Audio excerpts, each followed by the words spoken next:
আসসালামু আলাইকুম। আমি ডাক্তার মোহাম্মদ জাবের, সহকারী অধ্যাপক, মাইক্রোবায়োলজি বিভাগ, গাজী মেডিকেল কলেজ। আপনাদের সাথে আজকে যে বিষয়টা নিয়ে আমি একটু কথা বলতে চাচ্ছি সেটা হচ্ছে গবেষণার একটা বিষয় নিয়ে আমি কথা বলবো। দেখেন, আমাদের মতো তরুণ গবেষক যারা, তারা গবেষণা করতে গিয়ে কিন্তু আমরা বিভিন্ন বাধার সম্মুখীন হই, এটা সত্য।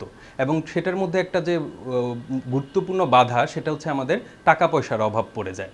দেখুন, প্রযুক্তি নির্ভর যে কোনো প্রকার গবেষণা করতে গেলেই কিন্তু আপনার একটু টাকার প্রয়োজন হবে, তাই না? আর এই ক্ষেত্রেই যে সংগঠনটি বা যে সংস্থাটি আমাকে সাহায্য করে সেটা হচ্ছে বাংলাদেশ মেডিকেল রিসার্চ কাউন্সিল। এই বাংলাদেশ মেডিকেল রিসার্চ কাউন্সিল প্রত্যেক বছর উদ্যোগী গবেষকদের কাছ থেকে প্রপোজাল নিয়ে থাকে। সেই প্রপোজালগুলোকে যাচাই বাছাইয়ের পর তারা যাদেরকে যোগ্য মনে করে তাদেরকে তারা একটি আর্থিক অনুদান দিয়ে থাকে। তো গত অর্থ বছরে খুলনা খুলনা অঞ্চলের মধ্য থেকে গাজী মেডিকেল কলেজ প্রথম আমি এবং আমার সহকর্মী এই দুইজন আমরা এই গ্র্যান্টটি পাই।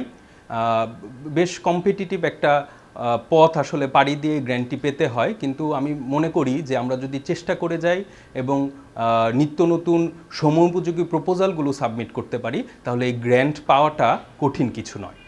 আর আমার এই গবেষণার পথ চলাটুকুতে নির্দেশনা দিয়ে সহযোগিতা নিয়ে যারা আমার পাশে ছিল, আমার প্রিয় মাইক্রোবায়োলজি ডিপার্টমেন্ট এবং আমার প্রাণপ্রিয় গাজী মেডিকেল কলেজের প্রতিও আমি আমার কৃতজ্ঞতা প্রকাশ করছি।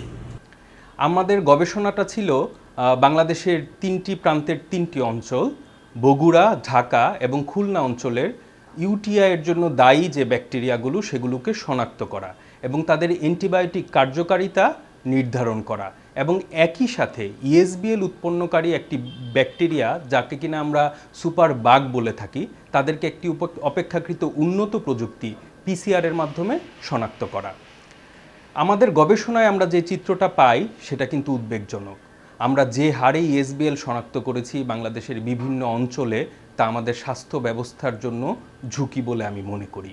এবং 3টি অঞ্চলের অ্যান্টিবায়োটিক কার্যকারিতায় আমরা একটা উল্লেখযোগ্য পার্থক্য দেখতে পাই, যেটা আমাদেরকে নির্দেশ করে যে প্রত্যেকটি টারশিয়ারি মেডিকেল সেন্টারের আসলে একটি নিজস্ব অ্যান্টিবায়োগ্রাম থাকা উচিত।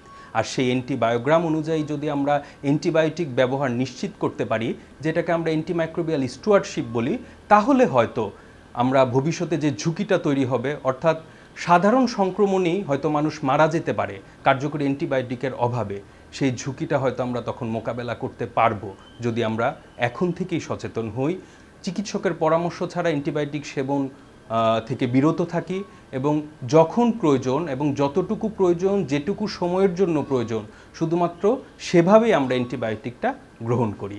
আসলে আমরা সবাই দায়িত্বশীল হলে একটা সম্মিলিত উদ্যোগের মাধ্যমে ভবিষ্যতের বা যে স্বাস্থ্য ঝুঁকির মধ্য দিয়ে আমরা যাচ্ছি সেটাকে আমি মনে করি যে সফলভাবে মোকাবেলা করতে পারবো। সবাইকে ধন্যবাদ, সবার সুস্বাস্থ্য ও দীর্ঘায়ু কামনা করছি।